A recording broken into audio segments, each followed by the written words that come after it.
नमस्कार, one India Hindi में आपका स्वागत है। मैं हूं शिखा धूरिया। देश में कोरोना के मामलों में बेतहाशा वृद्धि हो रही है। ऐसे में अब केंद्रीय स्वास्थ्य मंत्री डॉक्टर हर्षवर्धन ने कोरोना के इलाज में कारगर दवा रेमडेसिविर बनाने वाली कंपनियों को उत्पादन में तेजी लाने को कहा है।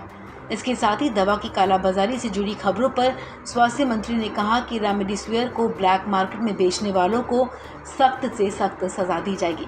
गौरतलब है कि कोरोना के मरीजों की संख्या बढ़ने पर देश भर में रेमडेसिविर इंजेक्शन की मांग बढ़ गई है, जिसके चलते कई जगहों पर जमाखोरी और कालाबाजारी की शिकायतें मिल रही हैं। रेमडेसिविर के बारे में स्वयं हमने भी, हमारे मंत्रालय ने भी, और जो हमारा डिपार्टमेंट ऑफ फार्मास्यूटिकल्स है उसमें हमारे जो सहयोगी मंत्री हैं मंडाविया जी, उन्होंने भी एक तरफ तो उन सब कंपनियों के साथ मीटिंग की है बहुत विस्तार से जो रेमडेसिविर का प्रोडक्शन करती हैं, उनको अपनी प्रोडक्शन कैपेसिटीज़ को एनहेंस करने के लिए कहा गया है और उन्होंने उस दिशा में बहुत तेज़ी से काम शुरू किया है। दूसरी तरफ भारत सरकार के ड्रग कंट्रोलर के माध्यम से सारे देश के स्टेट ड्रग कंट्रोलर्स को सख्त इंस्ट्रक्शन की गई है कि रेमडेसिविर के संदर्भ में किसी भी प्रकार की कोई अगर होर्डिंग कर रहा है या कोई भी ब्लैक मार्केटिंग कर रहा है, काला बाजारी कर रहा है, पेशेंट को एक्सप्लॉइट कर रहा है,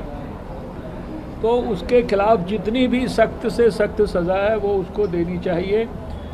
जनता के लोगों को भी हमारे को ये अपील करनी है कि ऐसी शिकायतों को आप अपने अपने स्टेट्स में स्टेट ड्रग कंट्रोलर्स के पास भी भेजिए, और अगर हमारे भारत सरकार के अंदर भी ऐसी शिकायतें आएंगी स्पेसिफिक टू इंस्टेंसेस, प्लेसेस और people, we will take strict action against such people, I can assure you that.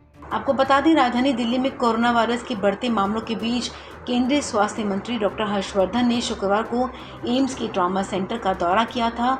यहाँ उन्होंने स्वास्थ्य सुविधाओं का भी जायजा लिया। स्वास्थ्य मंत्री ने कहा कि एम्स ट्रॉमा सेंटर में कोविड बेड की संख्या लगभग 266 है। इसमें से 253 बेड पर मरीज हैं। इसके साथ ही उन्होंने कहा कि हमने यहाँ 70 और बेड बढ़ाने का फैसला लिया है। अभी इस समय यहाँ ट्रॉमा सेंटर में लगभग जो हमारे कोविड के बेड्स हैं वो उनकी संख्या है 266, और उसमें से 253 बेड्स पर अभी पेशेंट्स हैं।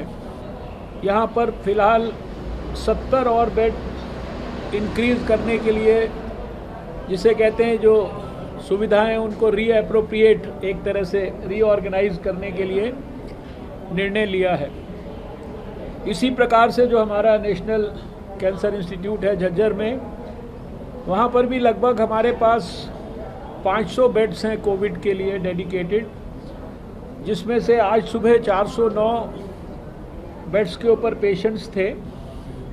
वहाँ भी पेशेंट्स डिस्चार्ज होते हैं और नए पेशेंट्स आते हैं, लेकिन जैसा मैंने बताया कि रफली 20% बेड्स अभी वहाँ पर और पेशेंट्स को लेने की स्थिति में है। प्लस वहाँ पर भी हमने 100 और बेड्स को इंक्रीज़ करने के लिए तैयारियाँ करने के लिए आज यहाँ पर निर्णय लिया है।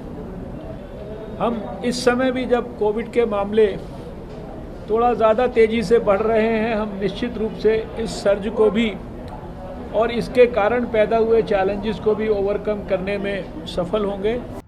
डॉक्टर हर्षवर्धन ने एम्स के डॉक्टर से भी बात की और मौजूदा हालात और चुनौतियों पर भी चर्चा की। एम्स के डॉक्टर से चर्चा में ये बात भी खुलकर सामने आई कि मौजूदा हालात को देखते हुए मेडिकल स्टाफ कम पड़ रहे हैं। एम्स को स्टाफ की ज़रूरत है। इसके साथ ही ऑक्सीजन की उपलब्धता और कोरोना संक्रमण को लेकर भी स्वास्थ्य मंत्री डॉक्टर हर्षवर्धन ने डॉक्टरों से बात की है। इस खबर में फिलहाल इतना ही। तमाम अपडेट्स के लिए आप बने रहिए वन इंडिया हिंदी के साथ।